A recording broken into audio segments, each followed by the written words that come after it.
Jika saja nuklir tidak disalahgunakan, manfaatnya untuk dunia akan semakin besar. Nusaki!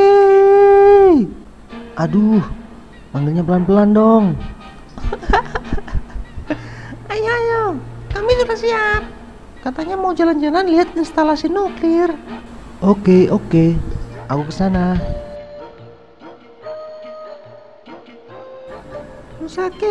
Nusaki. Hai teman-teman, Binar, Tani, Subur, apa kalian sudah siap?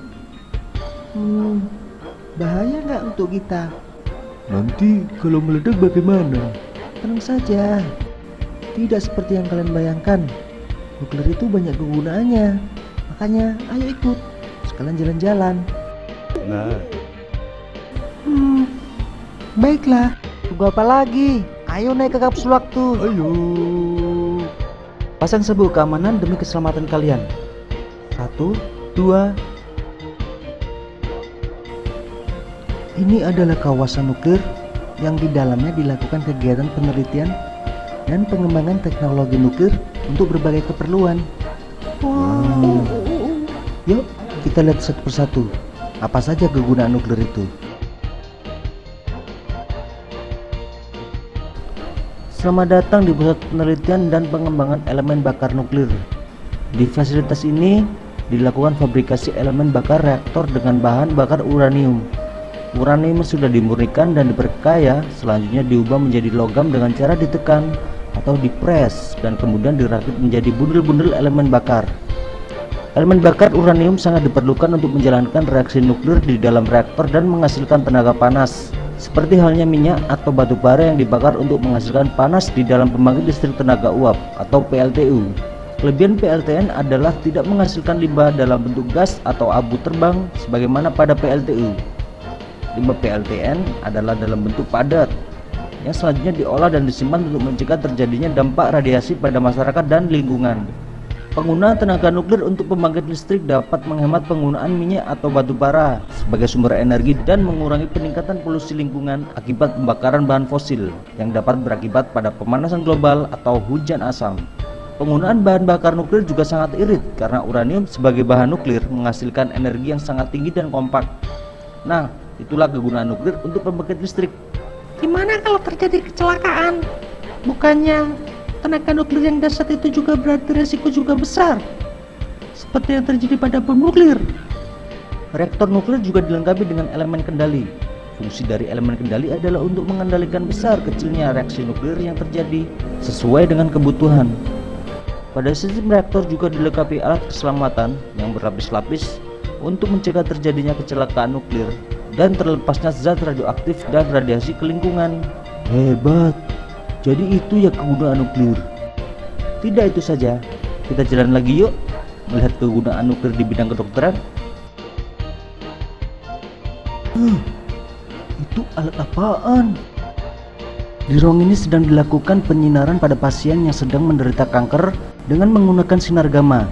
Sinar gamma dapat membunuh kanker karena sifatnya yang bisa mengionisasi sel-sel kanker dengan kekuatan radiasinya. Selain untuk terapi, zat radioaktif juga dapat digunakan untuk mengetahui anatomi dan fungsi organ tubuh. Dengan sifat radiasinya, zat radioaktif dapat digunakan untuk mengetahui keberadaan penyakit di dalam tubuh. Berbagai kemanfaatan radiasi dan zat radioaktif tersebut sangat membantu para medis dalam mempercepat pelayanan kesehatan pasien dan ketepatan dalam diagnosa penyakit. Kalau bidang tanaman, bagaimana? Oke, kalau kalian tidak capai, kita bisa jalan lagi.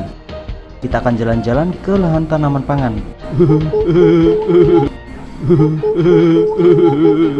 Butaning, Subur.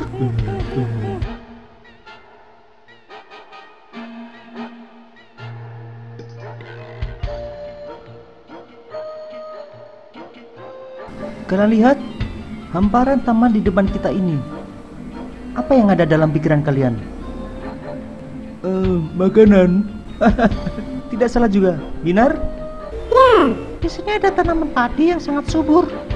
Tingginya rata dan buahnya sangat banyak. Itu karena benih padi ini diperoleh dari para peneliti yang menggunakan teknologi nuklir. radiasi dapat digunakan untuk membuat benih tanaman menjadi lebih unggul, yaitu produksinya lebih banyak, lebih tahan lama, dan waktu panennya lebih cepat. Ada radiasinya. Nanti meledak dong kalau dimakan. Jangan khawatir, teknologi nuklir hanya digunakan untuk benih induknya saja. Sedang yang kita tanam ini sudah turunan jauh dari biji induk, sehingga sudah tidak ada pengaruhnya lagi kalau dimakan. Terus hasilnya bagaimana? Berdasarkan pengalaman, hasilnya sangat bagus dan lebih tahan terhadap hama dan penyakit dibandingkan dengan varietas lainnya. Kalian juga lihat kan tanamannya seperti ini? Hebat. Wah, jangan-jangan subur menjadi gemuk karena radiasi nuklir.